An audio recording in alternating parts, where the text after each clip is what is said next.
नमस्कार, मी डी.टी. आंबेगावे, मुख्य संपादक सत्य पोलीस टाइम्स। सामान्य जनतेचा आवाज बुलंद करण्यासाठी सत्य पोलीस टाइम्स या चॅनेलला आत्ताच सबस्क्राइब करा। मी संजीव बांबोरे, पत्रकार। आज साकोली येथील महाराष्ट्र राज्य परिवहन मंडळाचे साकोली येथील आगार व्यवस्थापक सचिन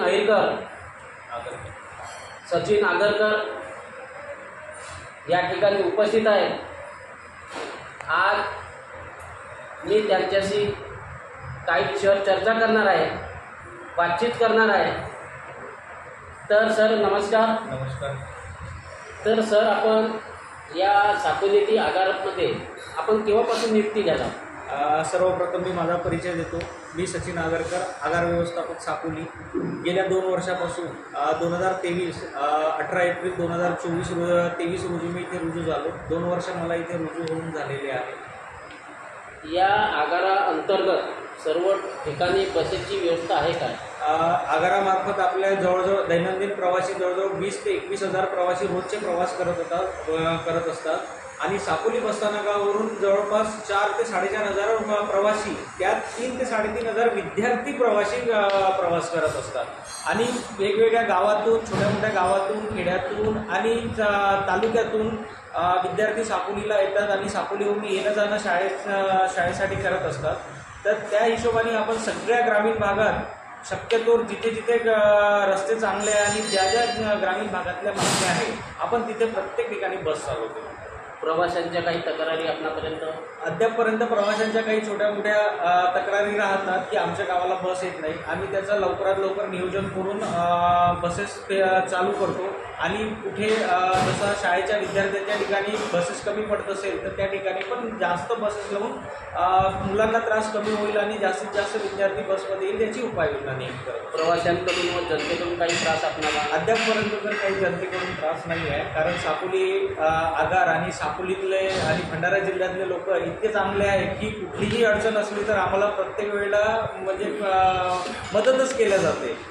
त्या अनुषंगाने कुठलंही काही काम असेल किंवा आपल्याला काही माहिती हवी असेल किंवा अजून कुठल्या गोष्टी असेल तर त्या जनतेने आम्हाला प्रत्येक वेळेला भरघोसपणे जनतेचं प्रेम आहे आमच्या प्रती की आम्हाला प्रत्येक वेळेला मदतच केलेली आहे। आपण 2 वर्षांच्या कालावधीत काही बसस्थानकमध्ये काही सुधारणा केल्या आहेत? बसस्थानकामध्ये आता 2 वर्षाच्या याच्या आपल्याकडे मागल्या वर्षी हिंदू हृदय सम्राट बाळासाहेब ठाकरे स्वच्छ सुंदर बसस्थानक अभियान सुरू झालं होतं। त्या अनुषंगाने आपण बसस्थानकामध्ये चांगलं रंगरंगोली करणे, पाण्याची व्यवस्था करणे, झाडे लावणे, त्यानंतर रस्ते चांगले करणे, तसंच स्वच्छता चांगली ठेवणे, पिण्याच्या पाण्याची साफसफाई ठेवणे, त्याच्यानंतर संपूर्ण आगारातील परिसर नेहमी स्वच्छ ठेवणे, रंगरंगोली, रोषणाई हे आपण सगळे कामं केलेले आहेत। त्या अंतर्गत साकोली आगाराला 25 लाखाचं रोख पारितोषिक प्राप्त झाले होते। त्याच आम्हाला सांगायचं म्हणजे एक अभिमानास्पद हे आहे की माझ्या कारकिर्दीत साकोली आगारात येणारे लाखनी, मोरगाव-अर्जुनी आणि देवरी हे 3ही पॉईंटला विभागामार्फत आम्ही पहिल्या नंबरवर आणलेला आहे आणि पहिला क्रमांक भेटलेला आहे आणि साकोली आगाराला संपूर्ण महाराष्ट्रात प्रथम पारितोषिक मिळालेलं होतं।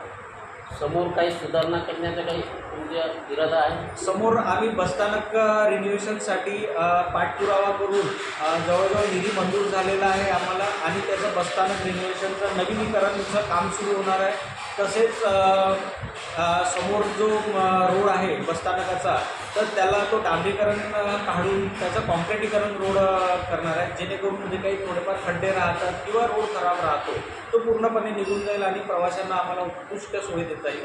तसेच पिण्याच्या पाण्याची व्यवस्था, चौकशी कक्ष, पोलीस कक्ष याचंसुद्धा त्या रिन्युएशनमध्ये आपण काम करणार आहे। सोबतच एखादं छोटंसं गार्डन तयार करणार आहे, जेणेकरून प्रवासी निवारा किंवा प्रवासी विसावा आपल्याला म्हणजे गाडी एखादी लेट असेल तर त्यांना थोडंसं सावलीत बसता येईल, नाही बस स्टँडवर बसायचं असलं। तसेच आपण नव्याने फेऱ्या चालू करणार आहे काही त्यामध्ये आपली सगळ्यात प्रेस्टिजियस फेरी आहे लांब पल्ल्याला, की साकोली संभाजीनगर गाडी चालते, साकोली अकोला चालते, शेगाव चालते, पुसद चालते, माहूर चालते. या चांगल्या प्रतिष्ठित गाड्या आहेत आणि त्या प्रतिष्ठित गाड्यामध्ये आपल्या चांगल्या नव्याने ज्या काही गाड्या मिळालेल्या आपण त्या गाड्या लावलेल्या आहेत, जेणेकरून प्रवाशांना प्रवास करताना एक सुखसोयी आणि देण्याचा आपण प्रयत्न करत आहे.